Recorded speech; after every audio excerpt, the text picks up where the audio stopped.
శ్రీమతి నమః. ఆంధ్రప్రదేశ్లో 14 ఏళ్ల ఆడపిల్ల మీద 14 మంది రాక్షసపు వెధవలు వాళ్ళ రాక్షసానందాన్ని తీర్చుకున్నారు. ఆ పిల్ల 8వ తరగతి చదువుతున్న దగ్గర నుంచి 10వ తరగతి వచ్చే వరకు ఆ పిల్ల మీద పడి పీక్కు తిన్నారు. ఆ పీక్కు తిన్న వెధవల్లో 18 ఏళ్ల వయసు నుంచి 51 ఏళ్ల వయసున్న మృగం వరకు ఉన్నారనమాట. ఇక్కడ మృగంతో పోల్చడం కూడా నాకు ఇష్టం లేదు. ఇంకేదైనా పెద్ద పదం ఉంటే అది వాడాలని ఉంది నాకు. పాపం ఆ అమ్మాయికి తండ్రి లేడు, తల్లి ఒక్కతే చూసుకుంటుంది ఆ పిల్ల గురించి. పిల్లని స్కూల్కి పంపిస్తుంది. ఏ తల్లైనా ఏమనుకుంటుంది? చక్కగా చదువుకుంటుంది, పాపం 4 అక్షరాలు వస్తాయి, తండ్రి ఎలాగో లేడు, బాగా చదువుకుంటే హాయిగా ఉద్యోగం చేసుకుంటుందనే కదా ఏ తల్లైనా ఆలోచిస్తుంది. బడికి పంపించి పాపం ఈవిడ కూడా ఏమైనా పనులు చేసుకోవడానికి వెళ్తున్నారేమో. ఆ అసహాయ స్థితిని ఎన్కేష్ చేసుకున్నారు 14 మంది దరిద్రపు కొట్టు వెధవలు. అందులో ఒక వెధవ ఆ అమ్మాయి క్లాస్మేట్ అట.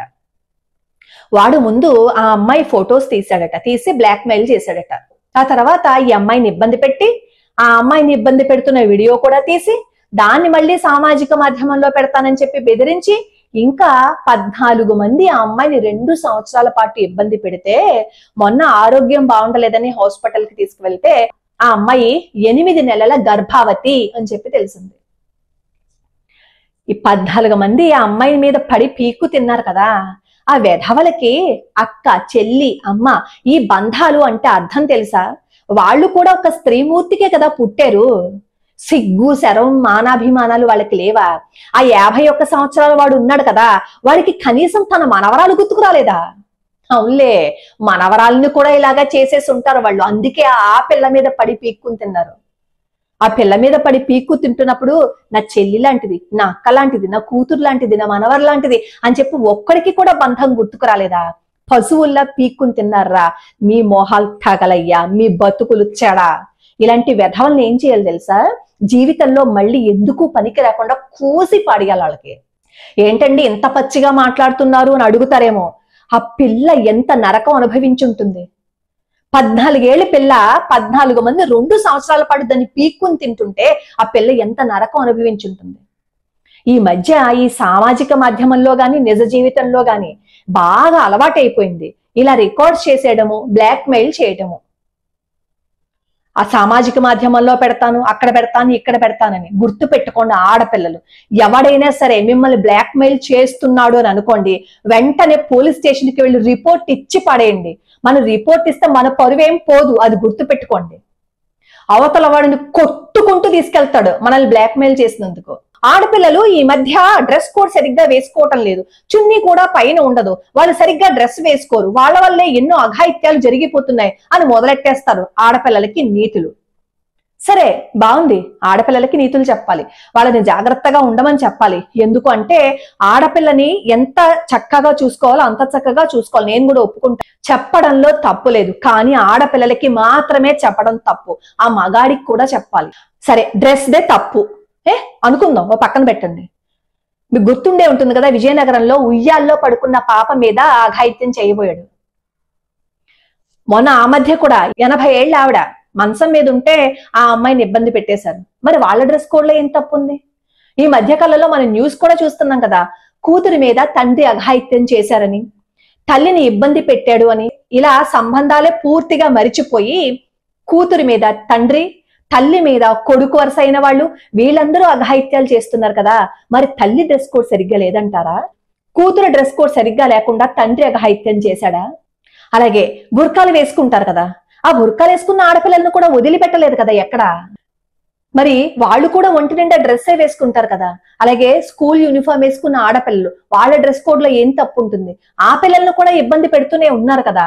మరి వాళ్ళ డ్రెస్ కోడ్ లో ఏం తప్పు ఉందని వాళ్ళ జీవితాలని కాలు రాసేశారు. ఇప్పుడు ఈ పిల్ల 8వ తరగతి చదువుతున్న ఆడపిల్ల స్కూల్ కి వెళ్తుంది అంటే ఆ అమ్మాయి స్కూల్ డ్రెస్ లోనే ఉంటుంది కదా. ఆ అమ్మాయి ఏదో డాన్స్ పార్టీలకి వెళ్తున్నట్టు డ్రెస్ ఏం వేసుకుని ఉండదు కదా. మరి అలాంటప్పుడు ఆ వెధవలందరి కన్ను ఈ పిల్ల మీద ఎలా పడింది? ఎందుకు పడింది అంటే చూసే చూపులో తప్పు ఉంది, వాళ్ళు చూసే దృష్టే దోషం ఉంది. అంతే తప్ప ఆడపిల్లలు తప్పు డ్రెస్ వేసుకున్నారు, ఆడపిల్లలు ఎలా వేసుకున్నారు, అందుకే ఇలాంటి అఘాయిత్యాలు జరిగిపోతున్నాయని స్టేట్మెంట్లు ఇచ్చేయకండి. బాధాకరమైన విషయం ఏంటంటే ఇలాంటి ఇన్సిడెంట్ ఎప్పుడైనా ఏదైనా జరిగింది అని అనుకోండి, వెంటనే మాట్లాడేస్తారు. ఆ పిల్ల అర్ధరాత్రి ఏమైనా బయటకు వచ్చిందా? ఫోన్లో ఏమైనా డీపీలు పెట్టుకుందా, అతనికి ఆ అమ్మాయికి ఏమైనా బాయ్ ఫ్రెండ్ ఉన్నాడా, చున్నీ వేసుకుందా, డ్రెస్ సరిగ్గా ఉందా, ఇవి వేస్తారు ప్రశ్నలు. అంతే తప్ప వాడు ఎందుకు అలా చేశాడు, ఎందుకు చేయవలసి వచ్చింది అని అడగరు. పైగా ఇంకొకటి, ఇండైరెక్ట్ గా మెసేజ్ ఏమిస్తున్నాము అంటే వాళ్ళు చున్నీ సరిగ్గా వేసుకున్నారా, వాళ్ళు సరిగ్గా ఉన్నారా లేదా అని మాట్లాడుతున్నాము అంటే ఈ వెధవ పని చేసిన వాడిది రైట్ అని చెప్పి ఇండైరెక్ట్ గా మెసేజ్ ఇవ్వటంతో పాటుగా ఈ పిల్లని మనం చీకట్లోకి తోసేస్తున్నాం, నీదే తప్పు అని.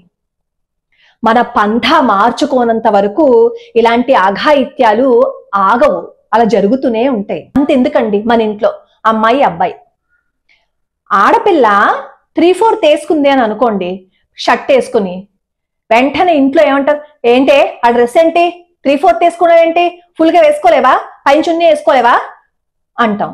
మరి అదే అబ్బాయి డ్రైర్ వేసుకుని బయటకు వచ్చేస్తాడు. నేను ఇలా అన్నానని దయచేసి పిచ్చిగా కామెంట్లు పెట్టకండి, ఒళ్ళు మండిపోయి నేను మాట్లాడుతాను ఈ మాట. ఇంట్లో అమ్మాయి అడుగుతుంది, ఏ నన్ను డ్రెస్ కోడ్ గురించి మాట్లాడుతున్నావు కదా, మరి వాడు డ్రాయర్ వేసుకుని వస్తే తప్పు లేదా అని అమ్మాయిని అడిగితే తల్లి చెప్పే సమాధానం ఏంటి తెలుసా, వాడు మగాడు. ఏ మగాడంటే నెత్తి మీద 2 కొమ్ములు ఉన్నాయా, వాడికి బుద్ధి నేర్పించద్దా, వాడికి సిగ్గు నేర్పించద్దా, వాడిని మాత్రం వదిలేయచ్చా రోడ్డు మీదకి ఆంబోతును వదిలేసినట్టు. అలా అంటే చొక్కా లేకుండా మగవాళ్ళు వెళ్ళినట్టు చొక్కా లేకుండా ఆడపిల్ల బయటికి వెళ్తుందా అని దిక్కుమాలిన స్టేట్మెంట్లు పెడతారు కింద. ఇక్కడ నేను డ్రెస్ కోడ్ వల్ల మాత్రమే ఇలా జరుగుతుందని స్టేట్మెంట్ ఇచ్చేసిన వాళ్ళకి చెప్తున్నాను, ఆ ఇన్సిడెంట్ ఎందుకు జరిగింది, 14 మంది ఎందుకు ఆ అమ్మాయిని బాధ పెట్టవలసి వచ్చింది, ఎన్ని సంఘటనలు చూస్తున్నాం, ఎన్ని ఇబ్బందులు ఎదుర్కొంటున్నారు ఆడపిల్లలు. మగవాళ్ల మీద కొన్ని దాడులు జరుగుతున్నాయి, నేను కాదు అని చెప్పట్లేదు, కానీ ఎక్కువ శాతం ఆడపిల్లల్ని కాల రాసేస్తున్నారు. ఈ గవర్నమెంట్ కూడా సరి అయిన శిక్షలు వేస్తే ఇలాంటివి జరగవు. రోజుకి ఎన్ని వేల మంది ఆడపిల్లల జీవితాలు కాల రాసేస్తున్నట్లు మనం న్యూస్ లో చదువుతున్నాం మొత్తం ప్రపంచ వ్యాప్తంగా. అదే మగవాళ్ళని ఇబ్బంది పెట్టిన కేసులు ఆడవాళ్ళవి చాలా తక్కువ ఉంటాయి, చాలా తక్కువ ఉంటాయి. కానీ దాన్నే తీసుకుని బేస్ తీసుకుని ఆడపిల్లలే సరిగ్గా ఉండట్లేదండి ఈ కాలంలో, మీరు ఏ కాలంలో ఉన్నారు, ఏ కాలం గురించి చెప్తారు అంటారు. ఏ కాలంలో ఉన్నా ఎక్కడ ఉన్నా ఆడపిల్ల ఆడపిల్లే, ఆ జీవితానికి ఎప్పటికీ రక్షణ అనేది ఉండనివ్వట్లేదు వీళ్ళు. ఆలోచించే పంథాన్ని మార్చుకోండి కాస్త. మగాడికి సంస్కారం నేర్పుతూ వాడిని కూడా సరిగ్గా బట్ట కట్టుకోమని చెప్తూ కాస్త ఒరే నువ్వు కూడా ఆడపిల్లని గౌరవించాలరా, ఆడపిల్ల అంటే మహాలక్ష్మిరా, దేవతరా అని చెప్పి నువ్వు ఎప్పుడైతే మగాడికి చెప్తావో అప్పుడే ఆడపిల్లల మీద అఘాయిత్యాలు జరగవు, అప్పుడే ఆగుతాయి. ఎంతసేపు వదిలేసి మొన్న సినిమాలో కూడా ఏదో డైలాగు, వాడు మగాడ్రా బుజ్జి అంట, మగాడైతే నెత్తి మీద 2 కొమ్ములు ఉన్నాయి వాడికి. మొన్న ఇంకొక సీరియల్లో కూడా నేను నిన్న వీడియో చేశాను కదా, అందులో కూడా అంతే, ఆ గుంటగాడు ఇంత ఉన్నాడు, ఎంత 5 ఏళ్ళు వాడికి వయస్సు, వాడు నేను మగాణ్ణి ఆడదాన్ని చెప్పు చేతల్లో పెట్టుకుంటాను అంటే ఆ చుట్టుపక్కల ఉన్న దిక్కుమాలని సెలబ్రిటీస్ సిగ్గు లేకుండా నవ్వుతున్నారు. పైగా నేను ఈ వీడియో చేసినందుకు ఒక అతను కృష్ణ అని కామెంట్ పెట్టాడు నాకు, పేరేమో కృష్ణుడు పేరు పెట్టుకుని ఏంటండి అస్తమానం మీరు ఇలాంటివి మాట్లాడతారు. అవును, ఆడవాళ్ళ మీద దాడి జరుగుతుందని చెప్పి నేను ఏదైనా అన్నానంటే మాత్రం వచ్చేస్తారు సైన్యం మొత్తం కామెంట్లు పెట్టడానికి. ఆ కామెంట్లు పెట్టే వాళ్ళకి సిగ్గు శరం ఉందా అసలు? ఆ చిన్న పిల్లాడి చేత అలాంటి మాటలు మాట్లాడించడం తప్పే కదా అని ఇంగితిద్దానం ఉందా? అలా మాట్లాడగలుగుతారా? మగవాడికి కూడా బుద్ధులు చెప్పండి. సెలబ్రిటీలుగా లేచేసి ఓ ఆడపిల్లలకి చెప్పడం కాదు, ఆడపిల్లలు సంప్రదాయబద్ధంగా ఉండాలి, చక్కగా ఉండాలి, అంతవరకు చెప్పండి. దాంతో పాటుగా మగాడికి కూడా బుద్ధులు చెప్పండి, ఆడపిల్లకు ఒక్కదానికే కాదు. ఆడపిల్ల డ్రెస్ వల్ల తప్పు జరిగిందని జస్టిఫై చేసి చెప్పేకండి. ఒక వెధవ ఒక మగాడు మృగంలా మారడానికి కారణం ఏంటో తెలుసా? చిన్నప్పటి నుంచి మనం వాడికి సరిగ్గా చెప్పకపోవటం, ఆ చెప్పకపోవటం వల్ల వాడి దృష్టి దోషం ఏర్పడడం, ఆ దృష్టి దోషం ఏర్పడడం వల్ల ఆ పిల్లని వాడు బాధ పెట్టాడు. ఇండైరెక్ట్ గా ఇలాంటివి జరగడానికి కారణం ఎవరంటారు? కొంతమంది తల్లిదండ్రులు. నేనైతే అలాగే అంటాను, చిన్నప్పటి నుంచి పిల్లలకి బుద్ధులు నేర్పిస్తే, ముఖ్యంగా మగ పిల్లలకి. ఒక్క మగాడు వెధవైపోతే 100 మంది ఆడపిల్లల జీవితాలు నాశనం అయిపోతాయి. ఆడపిల్లలతో పాటుగా ఎక్కువగా బుద్ధులు చెప్పవలసింది మగాడికే, మగ పిల్లాడికే. ఇక్కడ ఈ వీడియోలో నేను ఎవరినైనా బాధ పెట్టాను అని అనుకుంటే మాత్రం నేనేం చేయలేను. కానీ ఆ ఇన్సిడెంట్ అది చదివినప్పుడు ఎంత అనిపించిందంటే, చిట్టి తల్లి ఎంత నరకం అనుభవించుంటుందో కదా అని అనిపించింది. ఒక ఆడపిల్ల జీవితం నాశనం అయిపోవడానికి 100 కారణాలు ఉంటాయి, కానీ ఒక మగాడికి ఆడపిల్ల జీవితాన్ని కాటేసాడానికి ఒకే ఒక్క కారణం ఏంటో తెలుసా?